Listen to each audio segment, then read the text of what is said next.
My people, hear my teaching. Listen to the words of my mouth.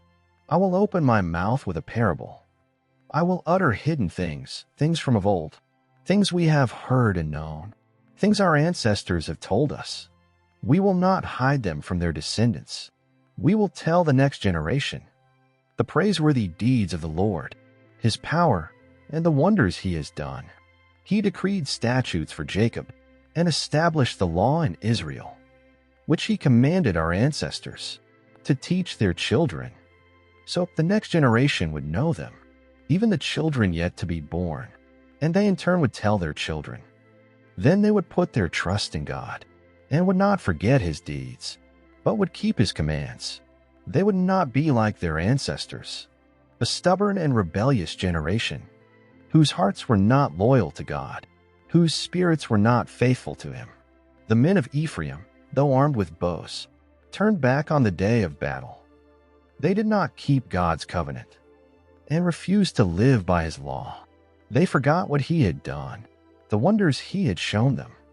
He did miracles in the sight of their ancestors, in the land of Egypt, in the region of Zoan.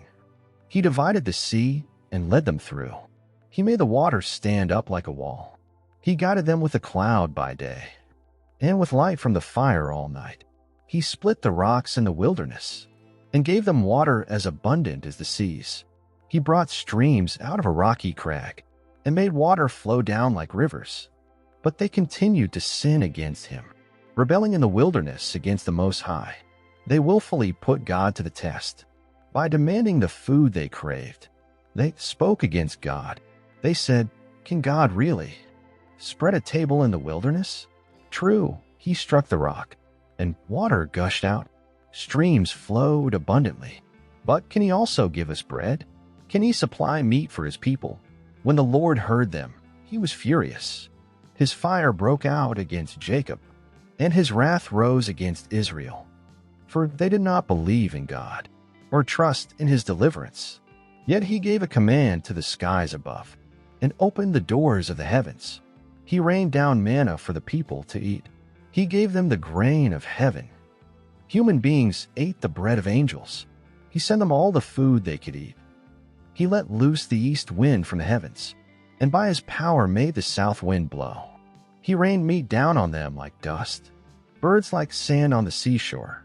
He made them come down inside their camp, all around their tents. They ate till they were gorged. He had given them what they craved. But before they turned from what they craved, even while the food was still in their mouths, God's anger rose against them. He put to death the sturdiest among them, cutting down the young men of Israel. In spite of all this, they kept on sinning. In spite of his wonders, they did not believe. So he ended their days in futility, and their years in terror. Whenever God slew them, they would seek him. They eagerly turned to him again. They remembered that God was their rock, that God Most High was their Redeemer. But then they would flatter him with their mouths, lying to him with their tongues. Their hearts were not loyal to him. They were not faithful to his covenant. Yet he was merciful. He forgave their iniquities and did not destroy them. Time after time he restrained his anger and did not stir up his full wrath. He remembered that they were but flesh, a passing breeze that does not return. How often they rebelled against him in the wilderness and grieved him in the wasteland. Again and again they put God to the test. They vexed the Holy One of Israel. They did not remember his power, the day he redeemed them from the oppressor, the day he displayed his signs in Egypt, his wonders in the region of Zoan. He turned their river into blood. They could not drink from their streams. He sent swarms of flies that devoured them, and frogs that devastated them. He gave their crops to the grasshopper, their produce to the locust. He destroyed their vines with hail, and their sycamore figs with sleet. He gave over their cattle to the hail, their livestock to bolts of lightning.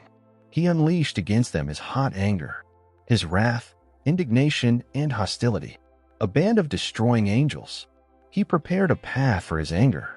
He did not spare them from death, but gave them over to the plague. He struck down all the firstborn of Egypt, the first fruits of manhood in the tents of Ham. But he brought his people out like a flock. He led them like sheep through the wilderness. He guided them safely, so they were unafraid. But the sea engulfed their enemies. And so he brought them to the border of his holy land, to the hill country his right hand had taken. He drove out nations before them, and allotted their lands to them as an inheritance.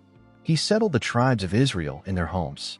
But they put God to the test, and rebelled against the Most High. They did not keep his statutes. Like their ancestors, they were disloyal and faithless, as unreliable as a faulty bow. They angered him with their high places. They aroused his jealousy with their idols. When God heard them, he was furious. He rejected Israel completely. He abandoned the tabernacle of Shiloh, the tent he had set up among humans. He sent the ark of his might into captivity, his splendor into the hands of the enemy. He gave his people over to the sword. He was furious with his inheritance. Fire consumed their young men, and their young women had no wedding songs. Their priests were put to the sword, and their widows could not weep. Then the Lord awoke as from sleep, as a warrior wakes from the stupor of wine. He beat back his enemies. He put them to everlasting shame. Then he rejected the tents of Joseph. He did not choose the tribe of Ephraim, but he chose the tribe of Judah, Mount Zion, which he loved. He built his sanctuary like the heights, like the earth that he established forever. He chose David his servant, and took him from the sheep pens. From tending the sheep he brought him, to be the shepherd of his people, Jacob, of Israel his inheritance. And David shepherded them with integrity of heart. With skillful hands he led them.